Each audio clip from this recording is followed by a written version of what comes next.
Karaniwan sa ilan sa atin na makakita ng mga katutubong badyaw sa lansangan ng Kamaynilaan.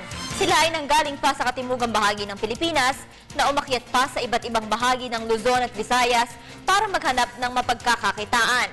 Ngunit karamihan sa kanila ay bigo sa kanilang inaasam, kaya't naging palaboy na lang sa mga lansangan dito sa Maynila. At para masolusyonan ito, mapapasama na sa mabibiyayaan ng Pantawid Pamilya Program ng DSWD ang mga kapatid nating badyaw. Para sa detalye, balitaan mo kami, Julius Disamburon.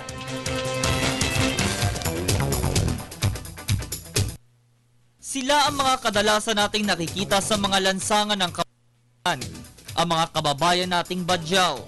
Mula sa mga malalayong lalawigan, pinili nilang umakyat dito sa syudad para manirahan at maghanap ng iba pang pagkakakitaan. Pero hindi lahat sa kanila nagtatagumpay sa paghahanap ng trabaho.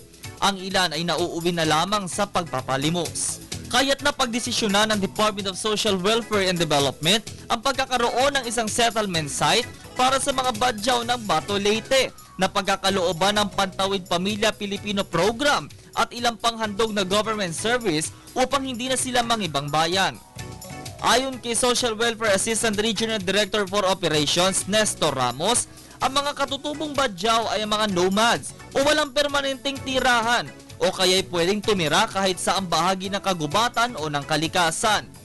Dagdag pa niya, gawa ng kanilang kultura, dapat din natin silang unawain bilang sila din ay naninirahan sa Pilipinas. Nakompleto na din ng DSWD ang pagkuha ng mga pangalan at iba pang impormasyon ng halos 50 pamilyang nakatira sa Bato. Sila ay makakatanggap at entitled sa 4-piece o Conditional Cash Transfer Program bilang sagot ng pamahalaan sa pagsugpo ng kahirapan, pagbibigay ng isang family development session. Samantala, matagumpay ding naisagawa ng pamahalaan na pagpapatayo ng isang settlement site ng mga katutubong badyaw sa Region 9 na kung saan mayroong sapat na pangangailangan, paaralan, gamot at klinika. Binibigyan din sila ng mga kaalaman sa pagkakaroon ng hanap buhay dahil malapit sa mga baybayin, ang mga pangingisda ay pangunahin lamang sa kanilang ikinabubuhay. Kasabay din naman ito ang pagpapalakas ng agrikultura sa ating bansa. Makikita nating may malasakit pa din tayo at pagkalinga din lamang sa mga taga-syudad, maging sa ating mga katutubo, lalo na sa pabibigay ng sapat na benepisyo at tulong mula sa pamahalaan. Sama-sama tayo sa pag-unlad ng bansang Pilipinas. Yan ang tatak PD Pinoy.